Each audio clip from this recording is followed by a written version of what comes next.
Hello, this is Grace Chadding, and I'm the founder of Relationship Academy, where we teach lessons they didn't teach you at school. And I want to introduce you to a new video series on relationship mastery.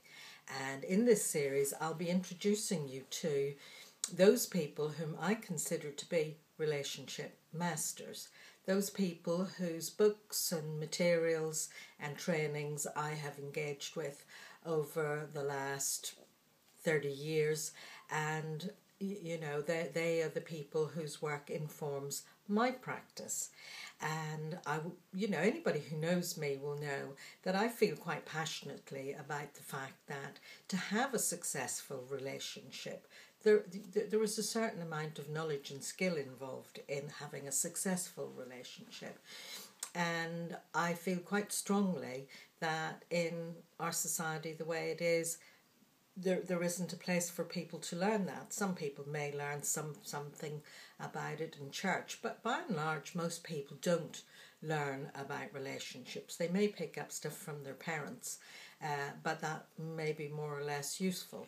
So I believe relationship mastery is something that people would find useful. It's a bit like if you want to drive a car, you've got to go and take lessons and get a driving license. And I think before couples get married or, form a family or a long-term relationship, it actually would be really useful for them. I'm not coming at this from a moralistic point of view. I just think it would make for much greater happiness and fewer heartaches if people were able to learn about how relationships operate. So, without any more ado, getting on with number one in my top 10 of relationship masters would be Gay and Katie Hendricks. Now, why do I say that? Why would I put them number one? Well, it may be because they were the first people whose work I became familiar with. Back in the late 1980s, when I was still working in social work with children and families, I became familiar with some of Gay's work. He'd written some work on centering and centering for children, and I just thought it was such great work at the time. And subsequent to that, then I noticed in the early 1990s, well, I think it was 1990, when this book, Conscious Living, when this book was first published. And it became apparent to me that Gay had gone and got married to Katie, and they had formed a very happy relationship, and there they were writing this book about conscious living.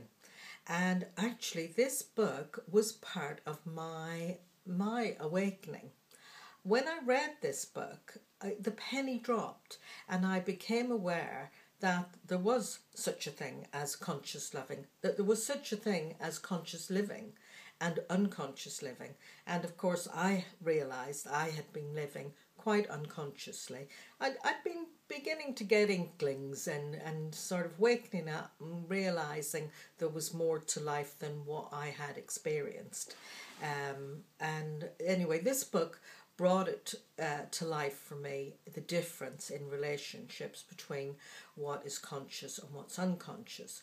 So the book, and I'm delighted to say, as I've been looking over the book for the purposes of this video and for this review, I'm delighted to say, although it was written back in 1990 and we're now 23 years on, that this book is evergreen. Everything that's in this book is still relevant today, every single bit of it. I'm thrilled to bits, and in fact, as I've been looking over it, I've been, quite intrigued with aspects of it that I'm going to look into in a little bit more depth myself. So I'm delighted with the book. It's over 280 pages. Every page is relevant. The book is divided into two parts.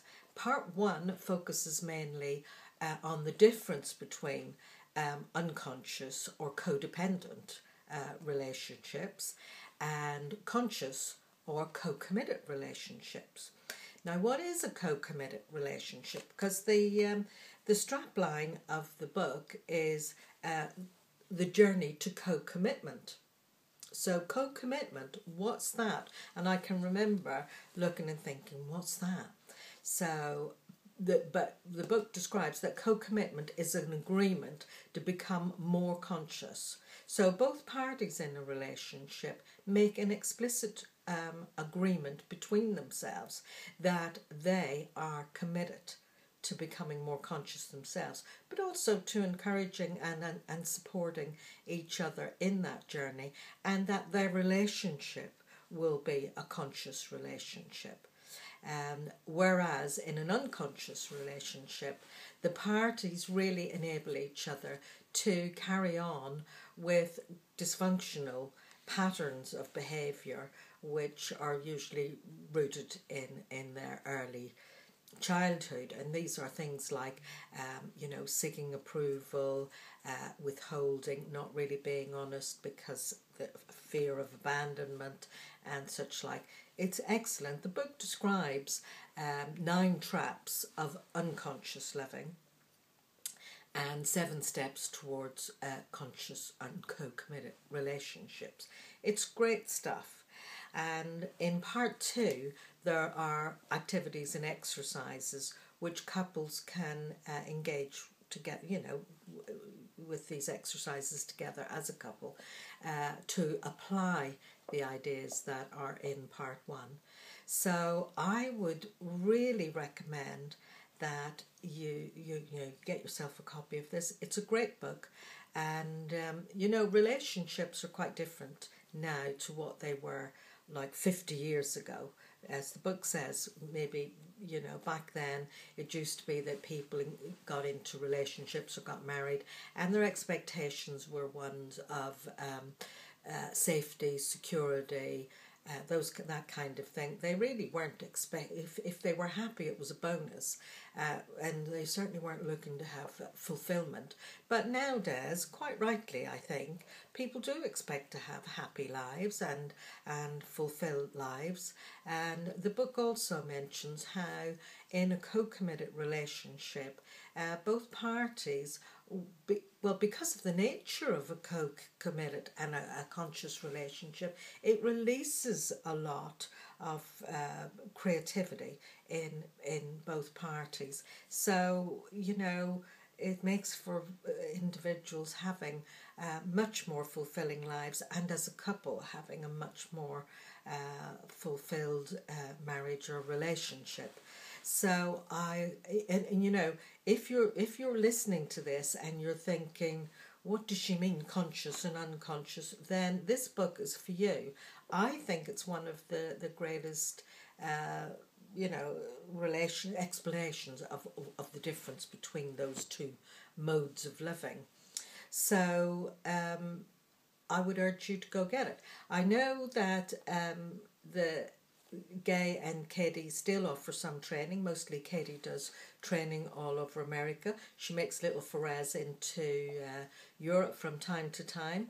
Alan and I went and did 3 weeks training with her in Germany, which was wonderful. And I learned so much and continue to learn so much. That they would be my role models. There have been attempts to bring Katie to the UK to deliver her training, which just haven't happened. So if any of you listening to this have an interest in attending any training in the UK with Katie, please contact me and let me know.